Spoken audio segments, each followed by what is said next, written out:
एक बार की बात है, किसी जंगल में एक कौवा रहता था। वो बहुत ही खुश था क्योंकि उसकी ज्यादा इच्छाएं नहीं थीं। वह अपनी जिंदगी से संतुष्ट था। लेकिन एक बार उसने जंगल में किसी हंस को देख लिया और उसे देखते ही सोचने लगा कि ये प्राणी कितना सुंदर है। ऐसा प्राणी तो मैंने पहले कभी नहीं देखा। इतना साफ और सफेद। यह तो इस जंगल में औरों से बहुत सफेद और सुंदर है, इसलिए यह तो बहुत खुश रहता होगा। कौवा हंस के पास गया और पूछा, भाई तुम इतने सुंदर हो इसलिए तुम बहुत खुश होगे।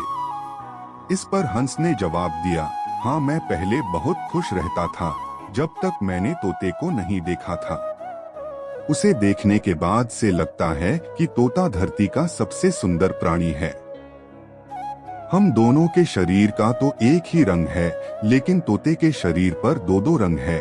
उसके गले में लाल रंग का घेरा और वो सुर्ख हरे रंग का था। सच में वो बेहद खूबसूरत था। अब कौवे ने सोचा कि हंस तो तोते को सबसे सुंदर बता रहा है, तो फिर उसे देखना होगा। कौवा तोते के पास गया और पूछा, भाई तुम दो दो रंग पाकर बड़े खुश होगे।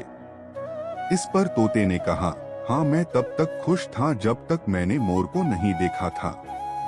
मेरे पास तो दो ही रंग हैं, लेकिन मोर के शरीर पर तो कई तरह के रंग हैं। अब कौवे ने सोचा, सबसे ज्यादा खुश कौन है, यह तो मैं पता करके ही रहूंगा। इसलिए अब मोर से मिलना ही पड़ेगा।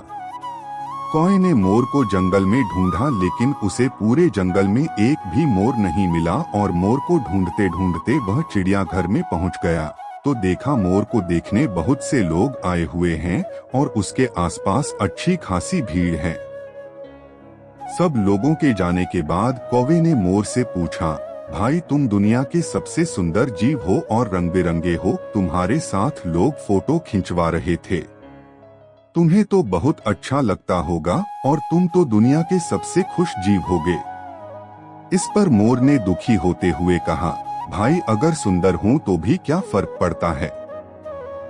मुझे लोग इस चिड़ियाघर में कैद करके रखते हैं, लेकिन तुम्हें तो कोई चिड़ियाघर में कैद करके नहीं रखता और तुम जहां चाहो अपनी मर्जी से घूम फिर सकते हो।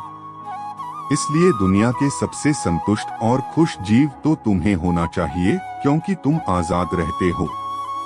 कौवा हैरान रह गया, क्योंकि उसके जीवन की अहमियत कोई दूसरा बता गया। दोस्तों, ऐसा ही हम लोग भी करते हैं। हम अपनी खुशियों और गुणों की तुलना दूसरों से करते हैं, ऐसे लोगों से जिनका रहन सहन का माहौल हमसे बिल्कुल अलग होता है। हमारी जिंदगी में बहुत सारी ऐसी चीजें होती हैं जो केवल हमारे पास हैं, लेकिन हम उसकी अहमियत समझकर खुश नहीं होते।